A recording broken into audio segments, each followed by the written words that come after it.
다 함께 사도신경 하심으로 6월 14일 성령 강림 후 둘째 주일 예배를 시작하겠습니다. 전능하사 천지를 만드신 하나님 아버지를 내가 믿사오며 그 외아들 우리 주 예수 그리스도를 믿사오니 이는 성령으로 잉태하사 동정녀 마리아에게 선하시고 본디오 빌라도에게 고난을 받으사 십자가에 못 박혀 죽으시고 장사한 지 사흘 만에 죽은 자 가운데서 다시 살아나시며 하늘에 오르사 전능하신 하나님 우편에 앉아 계시다가 저희로서 산자와 죽은 자를 심판하러 오시리라. 성령을 믿사오며 거룩한 공회와 성도가 서로 교통하는 것과 죄를 사하여 주시는 것과 몸이 다시 사는 것과 영원히 사는 것을 믿사옵나이다. 아멘.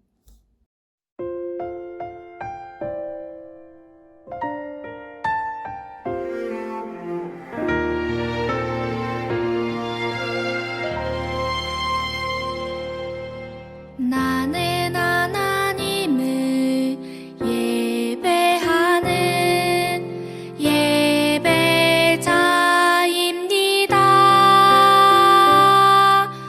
내가 서 있는 곳 어디서나 하나님을 예배합니다. 내 영혼 거룩한 은혜를 향하여 내 마음 완전한 하나님 향하여 이곳에서 바로 이 시간 하나님을 예배합니다.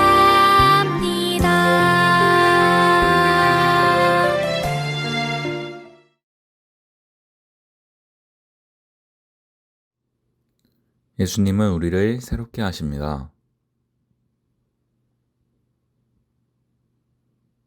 예수님을 통해 변화된 우리를 기대합니다. 다 같이 예수님의 빛을 따라 예수님의 제자답게 살아가겠습니다. 아멘.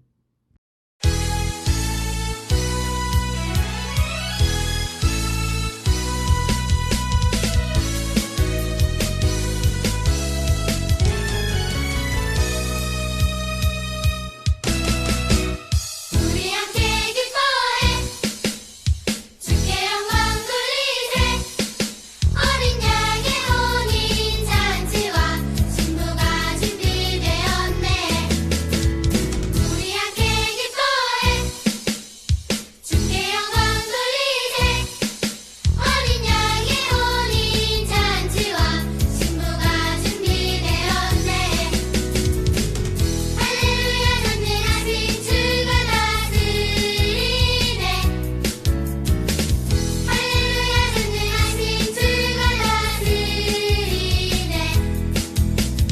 우리 함께 기뻐해 주께 영광 돌리세 어린 양의 혼인 잔치와 신부가 준비되었네. 우리 함께 기뻐해 주께 영광 돌리세 어린 양의 혼인 잔치와 신부가 준비되었네. 할렐루야 전능하신 주가 다스리네. 할렐루야 전능하신 주가 다스리네. 할렐루야 전능하신 주가 다스리네. 할렐루야 전능하신 주가 다스리네.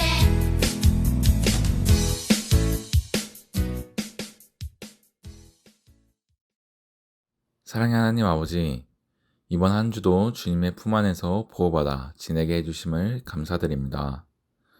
아직은 사람들이 코로나로 인해 힘들어하고 있습니다. 어서 이 힘든 상황이 지나갈 수 있게 도와주시옵고, 우리 초등부 친구들도 하루빨리 걱정 없이 학교에 나갈 수 있는 날이 올 수 있도록 도와주시옵소서. 하나님 아버지, 이제 말씀으로 하나님께 나아가려 합니다. 예배를 드리는 그 순간순간마다 성령님이 함께 계셔 은혜 받을 수 있게 도와주시옵소서. 예배를 마치는 시간까지 함께 계실 줄을 믿사오며 예수님의 이름으로 기도드립니다. 아멘. 오늘 말씀은 사도행전 9장 15절 말씀입니다. 다 같이 화면에 나온 말씀을 한 목소리로 읽어보겠습니다. 주께서 이르시되 가라. 이 사람은 내 이름을 이방인과 임금들과 이스라엘 자손들에게 전하기 위하여 택한 나의 그릇이라. 아멘.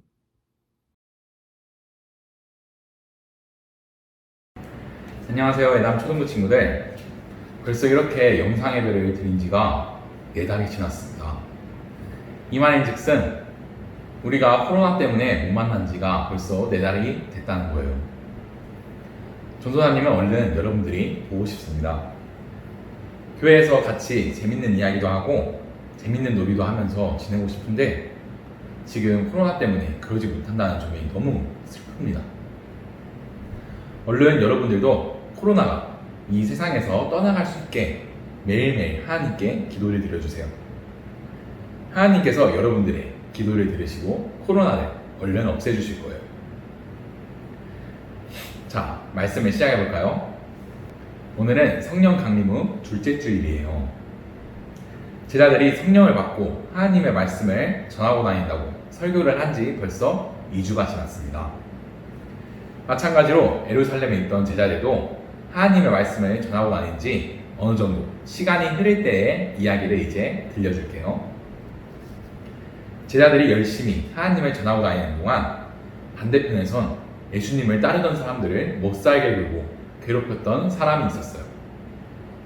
그 사람은 바로 오늘 성경 말씀의 주인공인 바울이라는 사람입니다. 바울의 그 날카로운 눈에서는 살기, 무서운 기운이 느껴질 정도였어요. 그는 하나님을 믿는 사람이었지만 예수님이 하나님의 아들이라는 사실은 절대 인정하지 못하고 믿지 않는 사람이었어요. 마치 예수님을 시기 질투해가지고 십자가에 못 박아 죽여버린 대제사장들처럼 말이죠.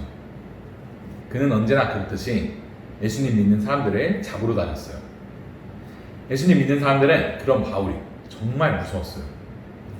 자신을 언제 어디서 잡아가가지고 감옥에 넣을지 몰랐기 때문이에요. 이렇게 벌벌 떨고 있는 와중에 바울의 귀에 어떤 소식이 들려왔어요. 그 소식은 다마스쿠스란 도시에서 예수님을 믿는 사람들이 아주 평화롭게 살고 있다는 소식이었어요. 바울에게는 아주 나쁜 소식이었죠. 바울은 화가 나서 견딜 수가 없었어요. 이 바울이 있는데 예수 믿는 사람들이 평화롭게 지내고 있다고? 말도 안 되지. 내가 당장 잡으러 가야겠다. 이런 말을 한 바울은 그들을 잡기 위해 허락을 맡으러 대제사장에게 찾아갔어요. 바울이 말했어요. 다마스쿠스에 예수를 따르는 사람들이 많이 모여 있답니다. 허락만 해준다면 모두 잡아서 이 자리에 끌고 오겠습니다. 이번에는 정말 예수님을 믿는 사람들의 뿌리를 뽑겠다는 심정으로 악한 마음을 바울은 가지고 있었던 거예요. 그렇게 대제사장의 허락을 맡은 바울은 부하들과 함께 당장에 다마스쿠스로 출발하기 시작했어요. 시간이 흐르고 바울이 다마스쿠스에 거의 다 도착할 때쯤이었어요. 갑자기 하늘에서 엄청 밝은 빛이 바울을 향해 비춰지는 거예요. 빛에 쏘인 바울은 깜짝 놀라 그 자리에 넘어지고 말았어요. 그때 그 빛 속에서 어떤 사람의 목소리가 들리는 거예요. 바울아, 네가 어찌하여 나를 괴롭히느냐? 빛에서 목소리가 들리자 놀란 바울은 되물었어요. 당신은 누구십니까? 그러자 빛에서 다시 대답이 들렸어요. 나는 네가 괴롭히고 싫어하는 예수다. 너는 일어나서 성으로 가라. 거기서 네가 해야 할 일을 가르쳐 줄 사람이 있을 것이다. 그 대답이 들리고 나서 빛은 사라졌어요. 너무 놀라 땅에 주저앉았던 바울은 일어나서 눈을 떠봤지만 아무것도 볼 수가 없었어요. 눈이 멀게 된 거예요. 눈이 먼 바울은 부하들의 도움으로 다마스쿠스 성에 간신히 도착할 수 있었어요. 그는 피곤했지만 아무것도 먹고 마실 수가 없었어요. 왜냐하면 자신이 그렇게 싫어하던 하나님의 아들이라고 거짓말하고 다닌 줄만 알았던 예수님이 직접 자신 앞에 나타나셨기 때문이에요. 그 일이 있고 난 후 바울은 지금까지 자기가 사람들을 괴롭혔던 것을 반성하기 시작했어요. 그리고 하나님께 밤낮을 가리지 않고 기도를 하기 시작했어요. 용서를 구하는 기도를 말이죠. 바울이 눈이 먼 상태로 어둠에 갇혀 3일을 보내던 어느 날, 예수님의 제자 아나니아가 바울을 찾아왔어요. 전날 밤에 예수님이 아나니아에게 바울을 찾아가 눈을 뜨게 해달라고 명령하셨기 때문이에요. 아나니아는 예수님 명령에 이해를 할 수가 없었어요. 바울은 사람들을 못살게 굴고 죽일 정도로 괴롭혔던 나쁜 사람인데 왜 구해주시려고 하는지 이해가 가지 않았어요. 그런 아나니아에게 예수님은 말씀하셨어요. 바울은 내 이름을 외국인과 임금들, 이스라엘 자손들에게 전하기 위해 택한 나의 사람이다. 예수님은 바울을 크게 쓰실 거라고 말씀하신 거예요. 예수님의 말씀을 들은 아나니아가 바울을 찾아가 기도해 주니까 바울의 눈에서 어둠이 걷죠. 앞을 볼 수 있게 됐어요. 어둠에 휩싸였던 바울은 모든 것을 또렷이 볼 수 있게 된 거예요. 앞을 볼 수 있게 된 바울은 옛날에 자신들의 잘못들을 끊임없이 반성하고 그 누구보다 예수님을 전하기 시작했어요. 옛날에 나쁜 마음을 가진 악당 바울이 아닌 예수님을 만나 진정한 하나님의 일꾼 바울로 변화된 거예요. 오늘 말씀 이야기는 여기까지입니다. 여러분, 우리도 살다 보면 바울처럼 엄청 나쁜 잘못은 아니더라도 알게 모르게 크고 작은 잘못을 저지를 때가 많이 있어요. 나쁜 일인 줄 알면서도 괜찮겠지 하면서 해버리거나 자기도 모르게 남에게 피해를 준 일도 있을 거예요. 사람은 누구나 잘못을 저지를 수 있어요. 실수 한 번 안 한 사람은 없는 것처럼 사람은 완벽할 수 없기 때문이에요. 그런데 중요한 건 그 잘못을 저지르고 난 후의 일이에요. 잘못을 저질렀는데 반성을 안 한다면 그게 바로 진짜 잘못이 되는 거예요. 그렇게 되면 그 잘못을 또 저지르게 되고 다시 반성을 안 하고 또 저지르게 되고 이런 걸 악순환이라고 해요. 계속해서 잘못을 하게 된다는 말이죠. 오늘 이야기에선 바울이 예수님을 만나고 자신의 잘못을 반성하게 돼요. 만약 바울이 반성하지 않았다면 어떻게 됐을까요? 계속해서 사람들을 괴롭혔을 거고 하나님의 일꾼 바울이 아닌 악당 바울로서 나쁜 사람으로 기억됐을 거예요. 하지만 바울은 반성을 했기 때문에 현재 예수님의 제자 중 정말 대단한 사람으로 역사에 기록되어 있어요. 여러분들도 바울처럼 예수님을 만나 어떤 것을 잘못했을 때 진심으로 뉘우칠 줄 알면 좋겠습니다. 여러분의 잘못으로 상처를 입은 사람에게 사과하고 하나님께 진심으로 용서를 구하는 어린이들이 됐으면 좋겠어요. 그렇게 기도를 드려 바울같이 착한 하나님의 일꾼으로 성장하기를 전도사님이 소망하겠습니다.